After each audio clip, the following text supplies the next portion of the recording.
I love that. That's from a Central Iowa group called Tapestry. It's just gorgeous. And we have Bob and Judy Rook with us, members of the musical group Tapestry. And welcome to WHO Radio. Thank you, Thanks, Steve. This is your big time of year, right? It has been. And you're wearing kind of greenish outfits, too. Kind of.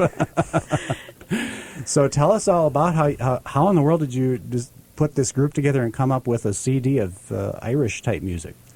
Well, we actually started almost 7 years ago. A bunch of folks at the same church decided we had these sort of eclectic instruments, and we would do a little bit of a talent show. And we got together, it was maybe didn't sound just great, but we had a lot of fun. So we began improving our instruments, starting to rehearse every Thursday night, and started to play.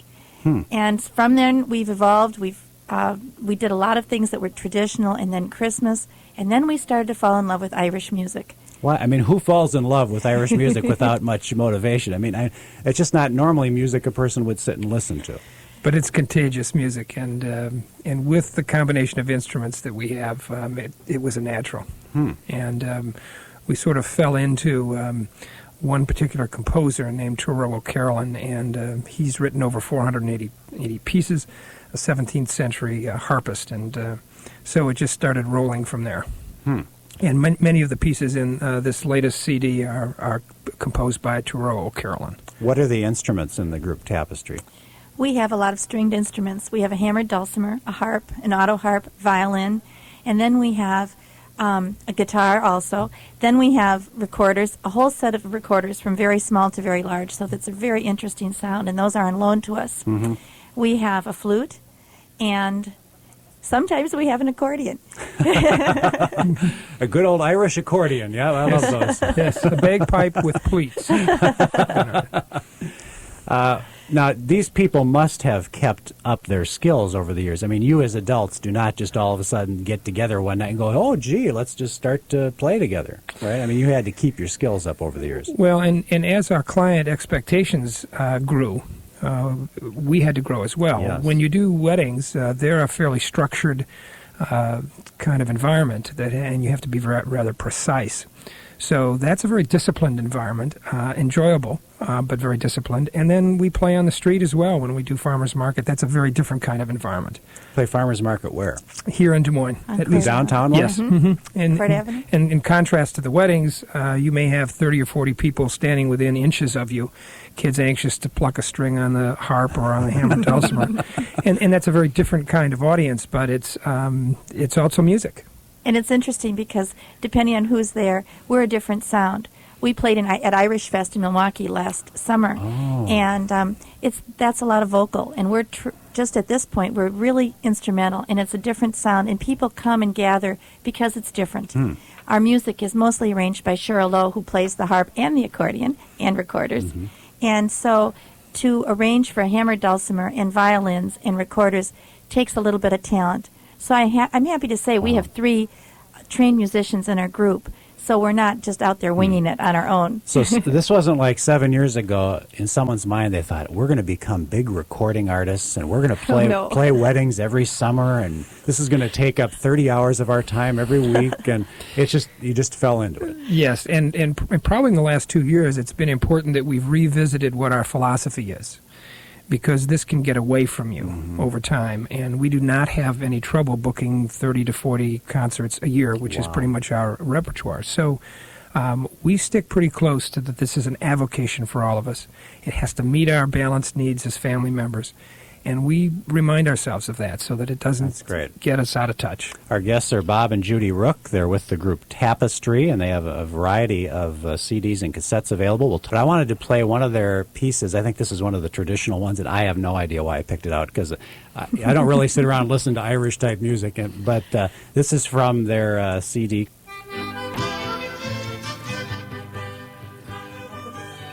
We're trying to figure out when it's going to end. We go, keep it up. Come on. We're going to have a contest here to see who can guess when it's going to end. It does end. Here it comes. This is the last round. This is called Paddywhack by the Central Iowa group Tapestry. Winsenberg on the weekend, WHO Radio. And I wanted to talk about this recording thing. I'm sure 7 years ago, if I would have asked Bob and Judy Rook, are you going to be big recording stars? you would have just said, you're crazy, right? Yes, I think it's something you might think about in the back of your mind, but it's not until you get to the studio and you're wired that you realize that now this music is going to be put down in some form that will probably outlive you. Mm-hmm. That's a terrifying experience. And while we have done all of our recordings here in Des Moines at Triad Studios, the technology has advanced since we started, and so it's become a little less cumbersome than it used to be, but it's a very nerve-wracking process. Mm-hmm. You might spend 12 to 15 hours in studio over a period of 3 or 4 sessions, and you get 45 to 50 minutes of music. And you're paying for every second You that you're in bet. that studio, You bet. right? You That's bet. why it's nerve-wracking. Yes. Because yes. you got to get in there and make every second Right. count. And if Right. somebody blows it, somebody just costs you some more money. That's right. That's right. And it does. We've been told that some groups actually break up over their recording sessions, and so Wow. we were pretty careful in going in attitudinally about this. But I think it's gotten easier. But the expectations of our music and some of our arrangements have gotten more difficult too. Right. It would be interesting when we earlier started to record, we'd have two people, one playing it very well and the other making a lot of errors. And so there would always be this debate, well, do we retape that or what? But now with different tracks, that one person who made errors, you can tape over that. And so right. it's That's much right. easier and less nerve-wracking. What is the depth of music that you do? What types of music?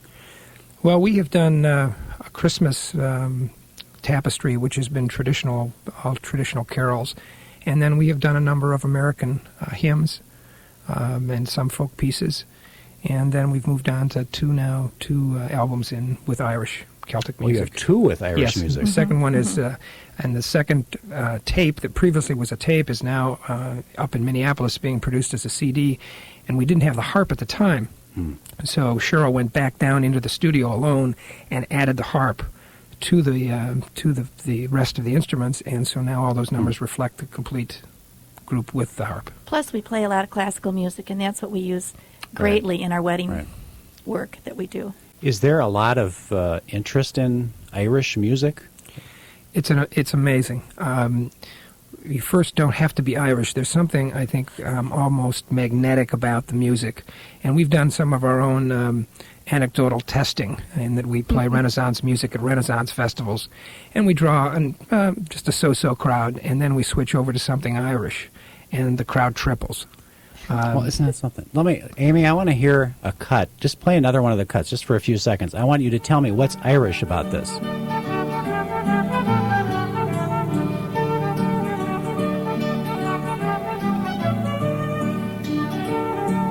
It's beautiful.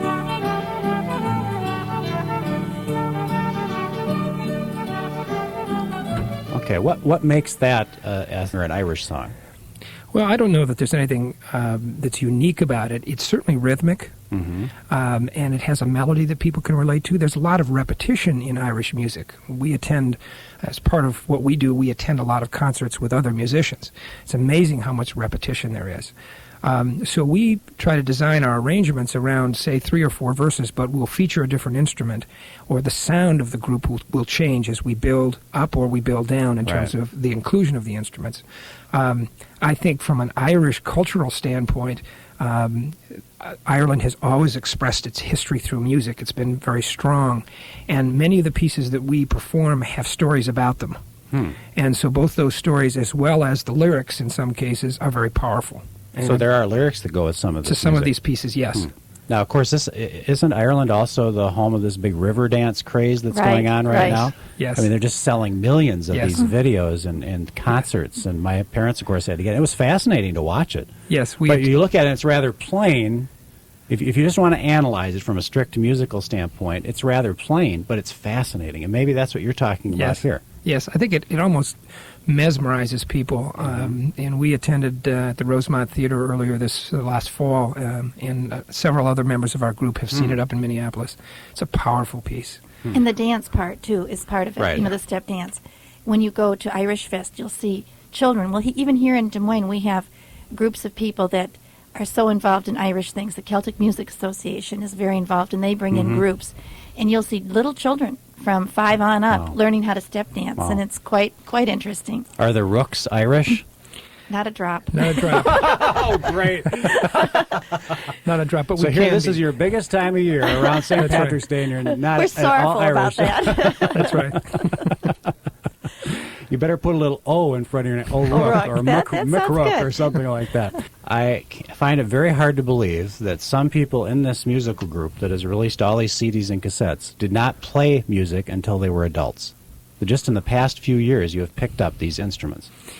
Yes, that's not necessarily unusual. Cheryl Lowe had an accordion in her closet for 20 years and pulled it out. She also decided that she wanted to learn the harp, and so a harp was purchased and constructed, and in 4 months she was able to get to the performance level that she would join us on that instrument. I think Bob's the most unusual, though, in that he saw hammered dulcimer at a place very much like Living History Farms. And he liked it, he learned to play it, and he does it by ear. He really finds the music to be a little in the way.